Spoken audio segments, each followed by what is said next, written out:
there is like a lonely epidemic that's going on at the moment. We feel like we are connected, but we are not. We are a generation where we feel like, oh, there is Keke, my friend, there is Alpha, there is certain Eunice, there is a certain Peter somewhere. But these people are also living their own journey. They're trying to become better parents, better humans for better humanity. But the loneliness within these people is alarming. How do you handle a lonely moment in a place where you feel like you are good at, but you feel like you're lonely as a person? I mean, to be honest, bro, the loneliness thing is something it's our fault. It's something we have brought onto ourselves by being too smart. Being too smart means the world has sold us having the latest gadgets, having the PS5, having the huge flat screen. It basically means now a guy gets an apartment. After campus, you get an apartment, 1 bedroom, get your big screen, your PS5, your Netflix, you get your Pornhub subscription. Yep.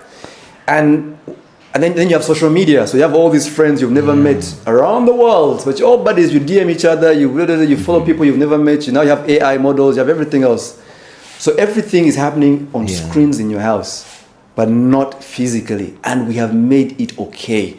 So when you come from work, back into your apartment, so you have no time to connect again with people for fellowship, for networking, and when the lockdown came and school was shut down, church was shut down, when they were opened again, abantu abasinga, the most people in the world didn't go back. Half went back. Half were like, hey, let's go back outside. The other half were like, I can drink from inside. I can be. So they come back home. The moment they get back, because they've been stuck 4-5 hours in jam, the moment they get back home, they watch one Netflix series, play FIFA, they go to bed and they're okay. Wake up in the morning, back to work, the grind, back home. The girlfriend breaks up with him because he's got Pornhub, he's all right. He's got an AI girlfriend, he's all right. So eventually now, you get into a world where you're all right because your real friends are on the socials. The people you follow, the LeBron Jameses, the idols, and you go away from God. And God means seeing your mom, checking on your mom, hanging out with your friends, who are your neighbors, watch together. And that's this generation's, I think it's this generation's cancer, bro. And we have to fight it. And that's why they say, mgire church, go and commune, guys, go meet people. But we're not doing it. Man. And we're not, trust. And people die in their apartments 2, 3, 4, 5 days later. That's when they come looking for you. Kick down the door. On your PC dead. You were probably jerking off or doing something, and that's it. And we'll take you to church, make a big fuss. Oh, he was such a great guy. But the last few years, you were lonely as fuck, bro. You understand what I mean? So I just feel like it's...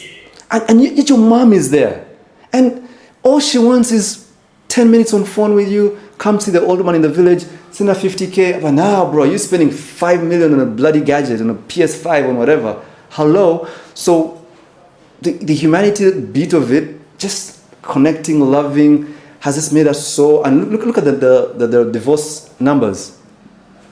Look, we can break up, it's okay, because the last 2 years of that relationship, they were both on their phones. So technology has ruined us. We talked about Facebook and how it's how it broke up marriages. You think about WhatsApp and Instagram and all these things. Why did you like our post? So couples are splitting, kids are disconnected. Technology, this generation's cancer. And it won't go anywhere because every year you have to get the new iPhone. You have to get this. There's so many new Wi-Fi hookups. Now you can learn from home. You don't need to go and sit in a classroom with your friends. So even the community of kids is getting... Kids are so materialistic. Daddy, go buy me this. Daddy, I want the PS this. Daddy, take me to the playground. Dad, I'm like, nigga, no. In Australia now, there's a new rule that kids below 16 cannot have social media. That should be the whole world, bro. Let kids go back and play, get dirty, fall and grind. Now when you say you can't do this, they sulk, they suck their finger and they... Oh, bro, we are in trouble. You see what I mean? Who will come to their funeral services? You're going to have funeral services where there's a casket, a pastor, and a camera for people to watch you on Zoom in their homes. Because ain't It nobody has gonna be in become a that norm. church. It has become a norm, We've man. created that. Yeah. It's the norm. You see And- what I and- mean? So, and even us just doing this, whereby we are having a conversation and like I'm just seeing you through the screen, you're just seeing me through a screen. For me, it's a cringe. I would like us to have like a conversation when you're just I sitting want to smell next to your me. cologne, bro. Like, Let's what cologne is talk. this? Let's hear each other out. Let's feel each other in that moment. Because like for example, if you shared something that is so emotional, am I just gonna tap the screen like I'm tapping on your back? Hey, man, I'm here for you. No, but we've just made it so normal that our minds have adjusted love to being it. introverts. We spoke about the mind earlier on, and I want us to have like a different perspective from the angle of mental health. When all these things happen, the mind starts telling us that it's okay, let's adjust, if others are doing it, why can't I do it, But what's its ripple impact on our mental health generally? I know you might not have like all the specifics of like the clinical aspect of it, but from a personal perspective, what do you think would be the impact of this loneliness and making things normal on our mental health? I mean, bro, early death. That's the point, when man. Early you've had the death. saying when, yeah, you've had the saying, umchala wa first, the Dies. husband, Yeah. never lasts long.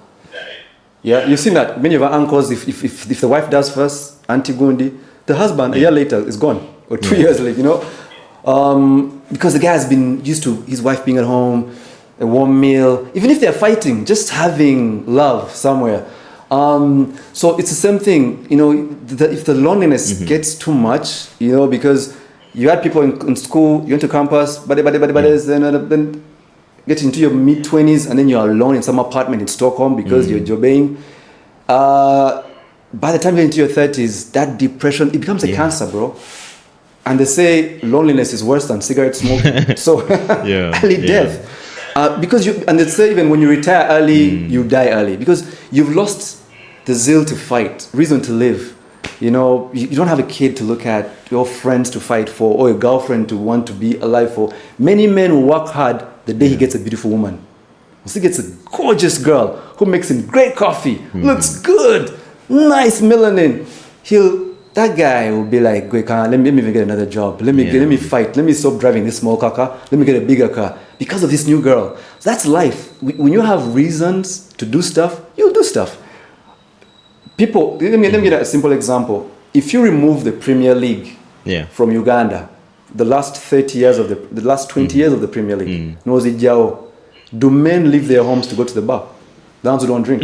I think they'll just stay in their homes. I mean, look at how many used to live back exactly. then. So they got a reason. Yeah. So the Premier League give them a reason. Kanve waka, kangina be Arsenal yange.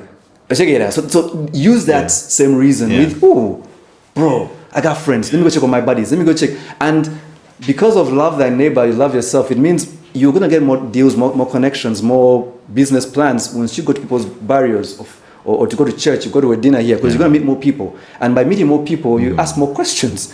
What are you doing these days? Oh, now I'm a baker. Oh, let me have a deal next week. And that's how you get deals. If you stay cocooned, guess who won't get money? And when you have no money, no jobs, depression, sadness, then you get a loan from the bank, then you can't pay off the loan, then suicide.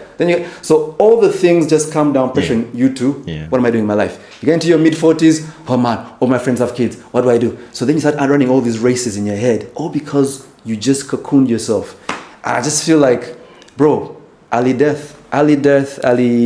Yeah. Because again, between the ages of 20, because you're 28, between your age and my age, and I'm really old, the number one killer of guys the last few years, between your age and my age, was, I think, suicide and depression. Yeah. Oh, student loans. What am I going to do? I got dumped. I only have 5 likes on Facebook.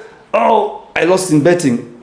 So even before sickness, accidents, COVID, just the first 5 killers of these people, just lifestyle, depression and suicide, mindset.